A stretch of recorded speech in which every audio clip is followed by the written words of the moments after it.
अस्सलामु अलैकुम वरहमतुल्लाहि वबरकातुहू। रोज़े की हालत में कुछ काम ऐसे होते हैं जो मकरूह होते हैं, यानी रोज़ा तो नहीं टूटता लेकिन रोज़े का सवाब कम हो जाता है।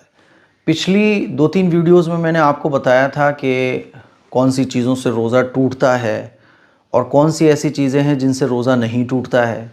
अगर आपने वो वीडियोज़ नहीं देखी हैं तो देख लीजिए। आप यूट्यूब पे रोज़े के मुताल्लिक़, रमज़ान से मुताल्लिक़ कोई भी मसला आपको अगर मालूम करना हो तो आप यूट्यूब पे सर्च करें, रोज़ा किन चीज़ों से टूट जाता है, AM कासमी, ज़कात AM कासमी, वो मसला और मेरा नाम लगा के सर्च करेंगे तो उससे रिलेटेड वीडियो आ जाएगी और इंशाअल्लाह आपके जितने भी डाउट्स हैं वो क्लियर हो जाएंगे और दीन की बहुत अहम और ज़रूरी बातें आपको सीखने को मिलेंगी।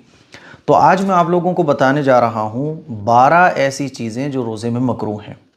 यानी रोज़ा तो नहीं टूटेगा लेकिन रोज़े की हालत में इन कामों से भी हमें बचना चाहिए।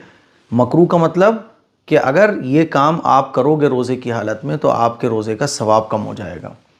और इसमें से कुछ चीज़ें तो ऐसी हैं जो हराम हैं, गुनाह कबीरा हैं, यानी रोज़े का सवाब पूरा का पूरा वो खा जाती हैं।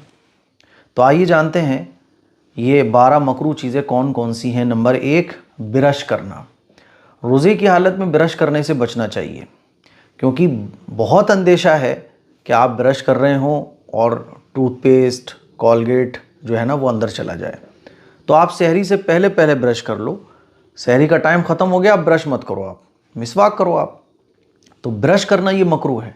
कुछ लोग कोयले से दांत साफ़ करते हैं गांव देहात में, कोयला है, मंजन है, इसी तरह से गुल है। तो ये तमाम चीज़ें रोज़े की हालत में मकरूह हैं। नंबर 2, बिना ज़रूरत कोई चीज़ चखना या चबाना। आप मान लीजिए कोई चीज़ है जो चबा रहे हैं मुंह में लेके रोज़े की हालत में, तो ये मकरूह है। अगर हलक से नीचे उतर जाएगी वो तो रोज़ा टूट जाएगा। ऐसे ही बिला ज़रूरत कोई चीज़ चखना। हाँ, ख़वातीन को बाज़ दफ़ा इफ्तारी बनाते वक्त, खाना बनाते वक्त चखने की ज़रूरत पड़ती है, तो उसमें शरीयत ने इजाज़त दी है कि कोई भी चीज़ चख कर आप थूक दो अगर ज़रूरत पेश आ रही है चखने की। बाकी बिना ज़रूरत चखना तो ये मकरूह है। नंबर 3, गीबत करना, ये भी मकरूह है रोज़े की हालत में। गीबत करना ये गुनाह कबीरा है, बहुत बड़ा गुनाह है। जिस तरह से रमज़ान के महीने में नेकियों का अजर व सवाब बढ़ जाता है, इसी तरह से रमज़ान के महीने में गुनाहों का वबाल भी बढ़ जाता है। और गीबत करना ये तो बहुत बड़ा गुनाह है। गीबत करने से बचना चाहिए। गीबत किसको कहते हैं कि आप किसी की बुराई कर रहे हों या उसका तस्करा ऐसे कर रहे हों कि अगर वो सुन ले तो उसको बुरा लगे, ये गीबत है। अच्छा, कुछ लोग कहते हैं कि अरे हम तो जो सच है वो बयान कर रहे हैं, ये बुराई तो उसके अंदर मौजूद है। तो जो बुराई उसके अंदर मौजूद है उसको आप ऐसे ज़िक्र करो कि अगर वो सुन ले तो उसको बुरा लगे, इसका नाम गीबत है। कोई ऐसी चीज़ आप किसी के बारे में बयान कर रहे हो जो उसके अंदर है ही नहीं, ये बहतान है। तो गीबत करने से बचना चाहिए।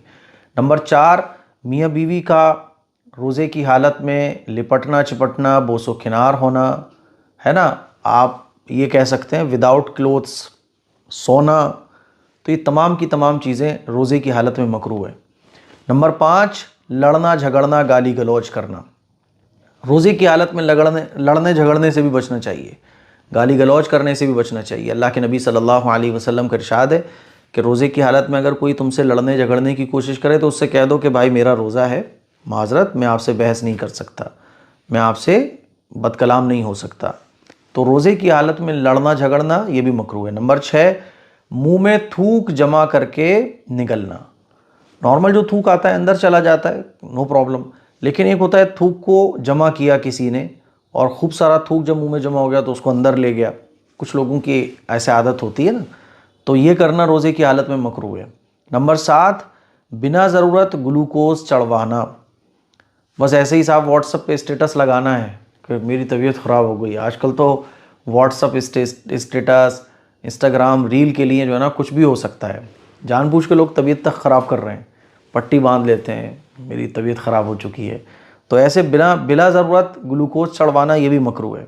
हाँ, तबीयत डाउन हो रही है, डॉक्टर ने कहा बोतल लगवा लो, तो ज़रूरत पर अगर आप बोतल वगैरह या ग्लूकोज चढ़वाते हैं तो जायज़ है, लेकिन बिना ज़रूरत ग्लूकोज चढ़वाना ये मकरूह है।